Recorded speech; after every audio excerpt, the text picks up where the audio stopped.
Hello everybody, my name is RPG and welcome back to Let's Play Shining Force 3. In today's episode we're going to bumble around the town of Malorie, talking to people and looting a load of really good and useful items. And there's going to be a little bit of exposition as well, which I'll talk about when we get there, but at the minute, time is very much of the essence, so we're sort of trapped in this town.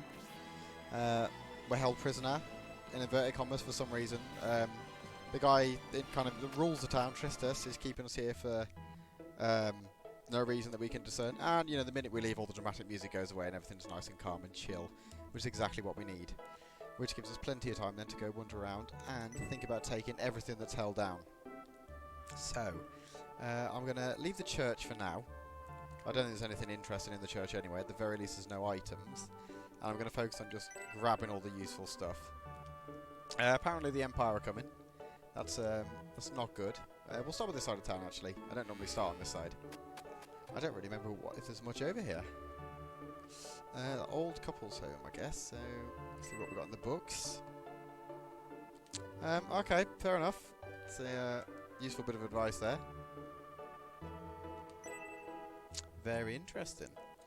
So, although it hasn't been come up too much yet, the Empire's invading. Basically, they're taking advantage of the kind of the trouble we had dealing with the Bullzone sect all around Storage. So they're going to come capitalise and try and invade us, which is going to be brilliant. There's one other bit of large mithril, I think, in town, which is going to put me up to like 20, maybe 21. So I will have enough mithril really to make stuff for everybody. The other thing as well with this town is a lot of the items are tucked away in odd places. That make things a little bit more difficult. So this box has got the Gaia axe in it.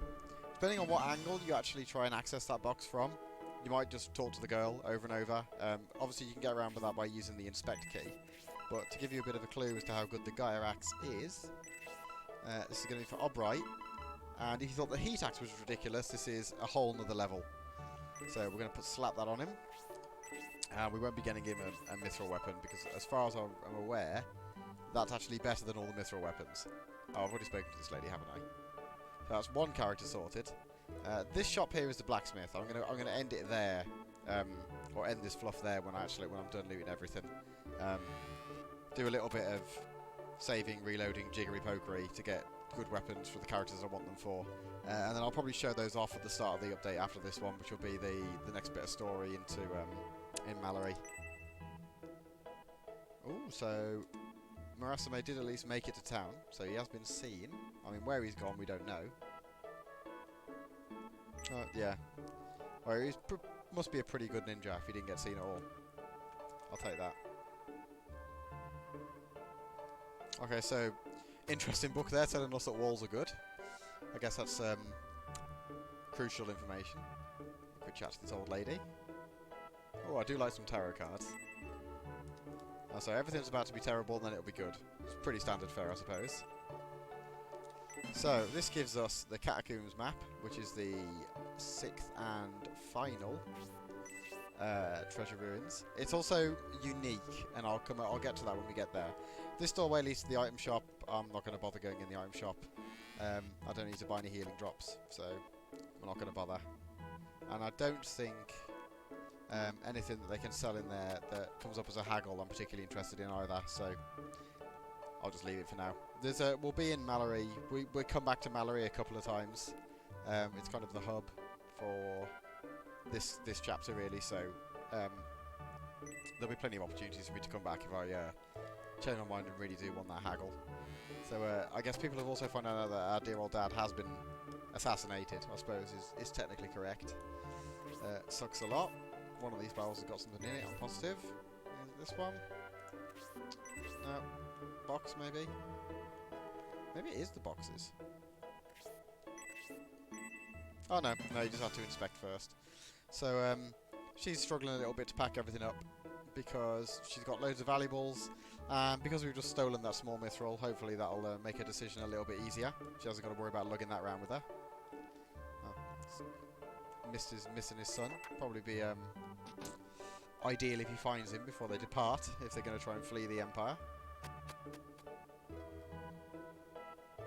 We have got a couple of characters coming up as well, which I'll talk about a little bit more when we get to them, but they are somewhat novel. And they won't see a dramatic amount of use, especially because we've gone and we aren't really missing any characters at this point. They're more of a catch-up mechanic for the very, very end of the scenario. There's another bit of large mithril there as well that'll come in handy. Although, to be honest, I probably have more large mithril than I could conceivably ever need at this point, because I'm going to make like 2 spears, a katana, some other stuff. Actually, I'm not going to bother listening out loud now, but it's going to be a lot. Right, that holy ankh, let's see what we're going to do with that. This is not a particularly brilliant weapon to give to Grace, but because she already has the aura spell. It'd be kind of useful if I gave it to, say, Masquerade or Noon, because then I can use them to actually throw out Aura 2 as a heal if absolutely need be.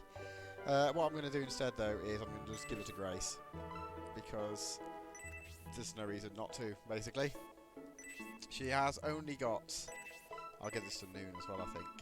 She's oh, I've got a health spread. I must have completely forgotten to use that. I have to make sure I use that on Symbios before the before I go into the battle properly. Let's give it to Symbios now out of the way. I've totally lost my train of thought now as well. Oh, he's level 11. Yeah, I thought so. I might as well just give it to Grace, because although she will learn Aura 2 naturally, she doesn't have it yet. So it's a way to just make sure she's got it. So we heard a little bit about Finding earlier from Elder. He's apparently quite a good bird soldier, and he's disappeared, so that's less than ideal. Okay, so they're also not talking to his tiny bird sons and daughters. This one's very upset. Well, I dare say we'll be finding bird dad pretty soon. Slightly ominous sounding book there. I'm not sure I'm particularly fond of Emperor Domeric, the more I find about him. We're getting a decent amount of money now from these, bookshelves as well, but it's a little bit too little too late, really, in terms of money. We don't need any more at this point. We probably don't have enough money to make everyone a mithril weapon yet, because they are sort of pricey. Was this that guy's son? Possibly, yeah. It does sound like he's just chilling, having a bit of a tantrum. Ooh, the running ring. Right, let's sort this out first before I go back to what I was saying. The running ring, if we went to Irene, just gives a flat movement +2. That's the only thing it does. I could give this to Symbios and give him a movement range of 10, which would be very funny. But instead I'm going to give it to Masquerade, because having her with a movement range of 7 just turns her into she's just walking artillery, basically, and I'm down with that. I can't remember if I've been in this building. I've completely avoided the big one for now. I'm going to come to that last. Did we go in here? No, I don't think we did. Do you have anything I can pillage? No. Any useful books? A little bit of fluff about the very, very end. I don't think there's anything else left in the town now. Just have a quick walk in the inn and see what they say. So I guess General Edmund is definitely gone then. Or at the very least, no one's found him. He's still presumed dead, if nothing else. So we've lost a lot of the good guys from the Empire. So the weapon shop guy is just out here. There are a couple of people in his shop, but they won't actually... they talk about not being able to buy anything. And these soldiers are blocking the exit to town and telling us that we can't leave. For our own safety, obviously, but it's exactly how Duke Palsis predicted it would be. So we've just got the big old pub to have a look at. And then we're pretty much done, and I'm going to just sit and make a load of weapons for a while. I don't believe there are any items to loot in here, but it'll be nice to get a bit of perspective from the people on what's going on. This guy's drunk, which is fair enough, to be honest, when you're being invaded and everything's terrible. Even the bar staff are noticing that things aren't brilliant these days. At least none of these are being sexually harassed like the ones in Railhead. I feel for that poor barmaid. So, these guys down here are unique sprites, but they don't have unique names just yet. These guys will be important in a little while, though, which is why they all allude to, you know, I'm good at a thing, you should come back and talk to me if you need a thing that I'm good at. The spoiler, I'm taking the monk, probably, when it comes to it, but all 4 of them can be useful. Can I talk to this guy, or is it going to default to get me to talk to everybody else? Oh, okay, so he's a... I guess he vendors out his mercenaries, pretty much. I've genuinely never spoken to that guy before, so didn't even know he was named. Okay, so these guys are builders. That's nice. What about this guy? I'm so sorry, Mrs. Barmaid, while I'm pushing you around. Oh, okay, so he wants to get out, but he can't. Can I talk to this barman? Nah. Well, I probably could, but to be honest, rather than sit there and try for ages, I'll just assume that he doesn't have any extra voice lines. What about these 2? Okay, so they've got a son, he's a couple of years old, haven't had anyone else yet. And these guys are all stuck in town just drinking because there's nothing else for them to do.